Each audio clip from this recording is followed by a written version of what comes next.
Приветствую вас, уважаемые автовладельцы и автолюбители. Сегодня у нас рубрика «Автоэксперт», и я расскажу вам 3 небольших, но весьма любопытных истории, которые произошли с нами в разное время. Первая повествует о таком маленьком внутреннем дверном замочке, о котором мало кто знает. Жень, врубай шарманку.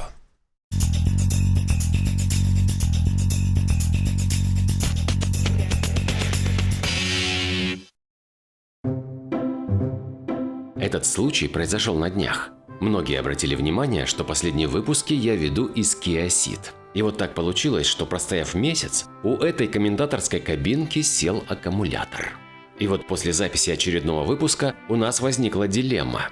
А как закрыть кабину на ночь, не заряжая АКБ, если ни кнопочек, ни классических солдатиков на дверях нет?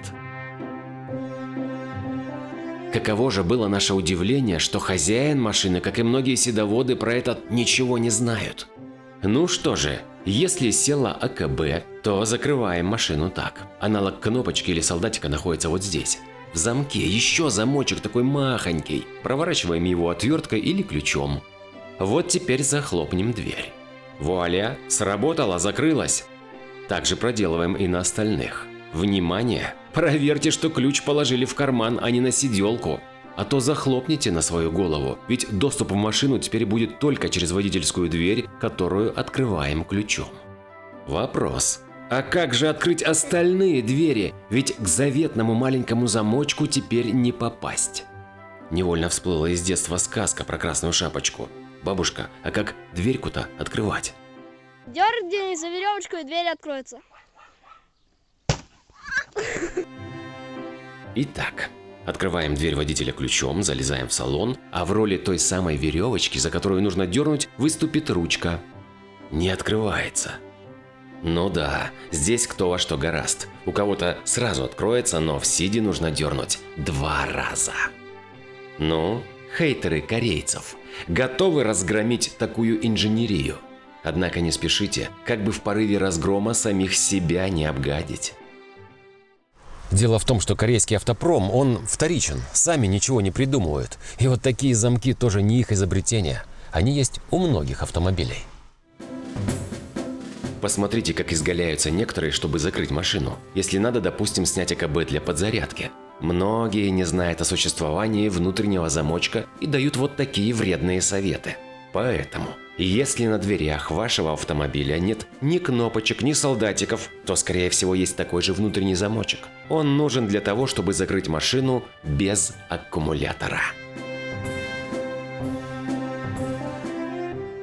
Думаю, первая история станет для многих откровением. Переходим ко второй. Она произошла несколько лет назад и заинтересует тех автовладельцев, у машин которых есть карданный вал. Обратился к нам за помощью владелец ВАЗовской 4. Скрипит что-то там снизу, не пойму где. Ох уж эти сверчки. Акустика автомобиля такова, что скрипит в одном месте, а кажется, что в другом. Но в данном случае скрип был однозначно связан с вращением карданного вала.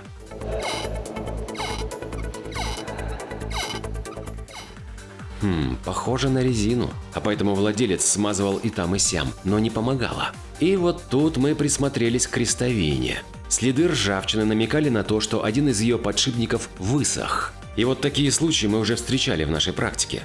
Посмотрим, как устроена эта деталь. 4 игольчатых подшипника, внутри смазка. И вот если она с годами высыхает, то и может появляться такой скрип. Вывод. Если слышим резиновый скрип, то не факт, что скрипит резина. Ну и третий случай. Он будет интересен всем, особенно если машина начала кушать резину. То есть речь пойдет про быстрый износ шин. Эта история произошла уже с Фордом.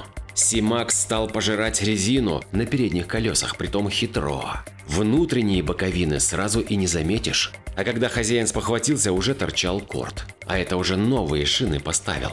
Первое, что нам пришло в голову, конечно, проверить углы установки колес, но прежде посмотрим подвеску. Забегая вперед, скажу, что дело было не в углах. А в чем? Вот часто слышим вопрос. А опасны ли трещины в резиновых элементах сайлентблоков? Ну, если просто трещинки, то, как правило, нет. А вот если разрывы, как в нашем случае, резинометаллические шарниры в обеих рычагах попросту разорвались. Казалось бы, еще не стучат, а поэтому можно ездить. Ну, конечно, можно, если покрышки не жалко. Кстати, пробег у машины был 50 тысяч. Маловато для убийства этой детали, учитывая, что хозяин ездил аккуратно. Вообще, была такая болезнь на первых фокусах, но Ford заявлял, что повысил ресурс сайлент-блока. Здесь стоит сказать, что в продаже он есть и отдельно от рычага. Но, как правило, на фирменных станциях предложат поменять этот элемент подвески в сборе. А стоимость такого сбора немалая. Итак, вывод. Машина ест резину? Не спешите ехать на сход-развал. Сначала к хорошему мастеру по ходовой и подвеске. На сегодня все. Ставьте свои оценки и увидимся. Жень, вырубай шарманку.